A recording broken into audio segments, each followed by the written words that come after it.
अक्सर road trips दोस्तों के साथ मौज मस्ती और यादें बनाने के लिए होती हैं, है ना? लेकिन सोचिए, क्या हो अगर एक ऐसी ही ट्रिप एक कभी न खत्म होने वाले बुरे सपने में तब्दील हो जाए। आज की ये कहानी एक ऐसे ही सफर की है। और इस कहानी की सबसे अजीब बात यह है कि इसकी शुरुआत इसके अंत से होती है, एक ऐसी लाइन से जो इस पूरे सफर पर एक खौफनाक साया डाल देती है। तो ये कहानी है चार दोस्तों की। साहिल, जो ये कहानी सुना रहे हैं, उनके दोस्त चिराग, अरुण और समय, ये सब मिलकर मनाली जा रहे थे। मकसद सिर्फ घूमना नहीं था, बल्कि एक तरह से मरहम लगाना था। पर उन्हें क्या पता था कि यह सफर जख्म भरने की जगह और भी गहरे जख्म दे जाएगा। असल में इस ग्रुप का मेन फोकस था समय।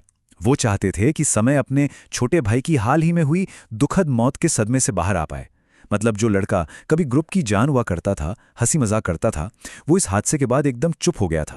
तो ट्रिप के तीसरे दिन सबने प्लान बनाया कि चलो मशहूर रोहतांग पास घूमकर आते हैं। लेकिन निकलने से ठीक पहले उन्हें एक अजीब सी सलाह मिली, एक ऐसी चेतावनी जिसे शायद उन्हें नजरअंदाज नहीं करना चाहिए था। हुआ ये कि उनके होटल के रिसेप्शनिस्ट ने उन्हें रोका और कहा कि शाम 6 बजे से पहले पहले लौट आना। उसने बताया कि यहाँ के लोग एक बहुत पुरानी, बहुत डरावनी किंवदंती की वजह से सूरज ढलते ही अपने अपने घरों में दरवाजे बंद कर लेते हैं, कोई बाहर नहीं दिखता। उसने ये भी बताया कि इस जगह के नाम में ही इसका खौफनाक सच छिपा है, रोहतांग, जिसका मतलब होता है लाशों का ढेर। रिसेप्शनिस्ट ने उन्हें उस लोकल लेजेंड के बारे में बताया कि कैसे रात में एक मायावी साया उस पास पर घूमता है। पुरानी कहानियों के मुताबिक जो भी रात में वहां से गुजरता, वो सुबह घाटी में मरा हुआ मिलता था। हालांकि अधिकारी तो हमेशा यही कहते थे कि ये कोई एक्सीडेंट है या ठंड से मौत हुई है, पर लोकल लोगों का मानना था कि इन सब के पीछे वही साया था। अब जाहिर है दोस्तों ने इस बात को हंसी में उड़ा दिया। उन्हें लगा कि ये सब टूरिस्ट को डराने के लिए बनाई गई बेकार की फालतू कहानियां हैं, और बस वो चेतावनी को अनसुना करके पास के लिए निकल पड़े। दोनों ने रोहतांग पास पर काफी अच्छा वक्त गुजारा, लेकिन लौटते लौटते रात के करीब 9 बज गए। और जैसे जैसे वो नीचे आ रहे थे, कोहरा घना होता जा रहा था, बहुत घना। और उसी घने कोहरे के बीच कार की हेडलाइट्स की रोशनी में साहिल को पहली बार कुछ अजीब दिखा। एक मील का पत्थर था जिस पर मनाली 28 km लिखा था, और उस पत्थर पर एक आदमी बैठा था, इस जमा देने वाली ठंड में सिर्फ एक धोती पहने हुए। खैर, उन्होंने इसे नजरअंदाज किया और आगे बढ़ते रहे। लेकिन करीब 20 मिनट गाड़ी चलाने के बाद वो लोग चौंक गए। सामने ठीक वही मील का पत्थर था, बिल्कुल वही। और यहीं से उनके बीच बहस शुरू हो गई कि उन्होंने आखिर देखा क्या था। और यहीं पर कहानी एक बहुत ही अजीब मोड़ लेती है, क्योंकि जब उन्होंने एक दूसरे से पूछा तो पता चला कि हर किसी ने कुछ अलग देखा था। साहिल को धोती में एक आदमी दिखा, चिराग को खिलौने के साथ एक छोटी बच्ची, और अरुण जो गाड़ी चला रहा था उसे काला घोड़ा दिखाई दिया। ऐसा लग रहा था जैसे वो साया उनके दिमाग से खेल रहा था।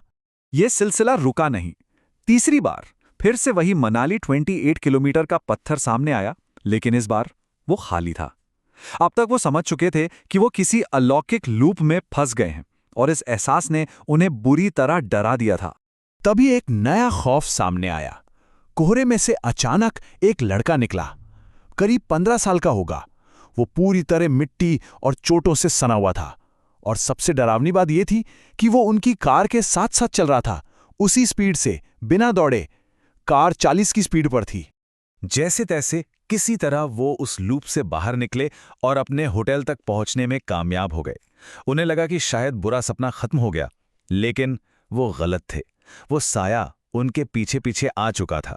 देर रात करीब 3:30 बजे साहिल की नींद एक गाने की आवाज से खुली।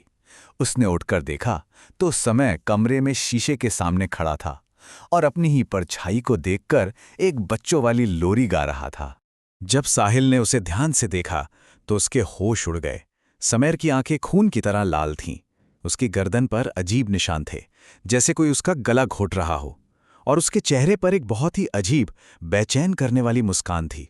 और वो लगातार वही लोरी गाए जा रहा था, चंदा है तू मेरा, सूरज है तू।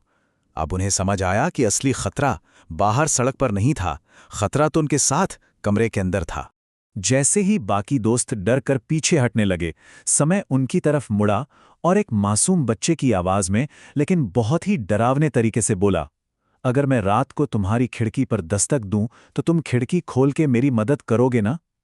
और ये कहकर वो वहीं बेहोश हो गया। अगली सुबह उनके पास कोई और रास्ता नहीं था। वो बेहोश समय को लेकर मदद के लिए एक लोकल पंडित के पास पहुंचे। पंडित ने उन्हें देखते ही पहचान लिया कि मामला गंभीर है।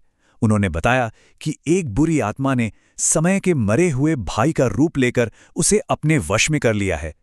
फिर उन्होंने झाड़ फूंक का एक अनुष्ठान किया और उस अनुष्ठान के बाद समय को जोर से उल्टी हुई, जिसमें एक अजीब गाढ़ा काला लिक्विड निकला।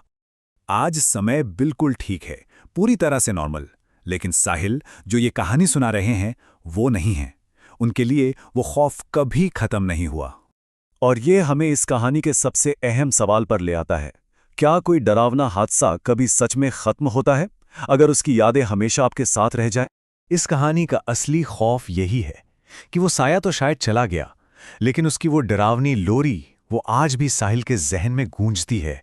जैसा कि वो कहते हैं, मुझे हर रात उसकी लोरी के सपने आते हैं।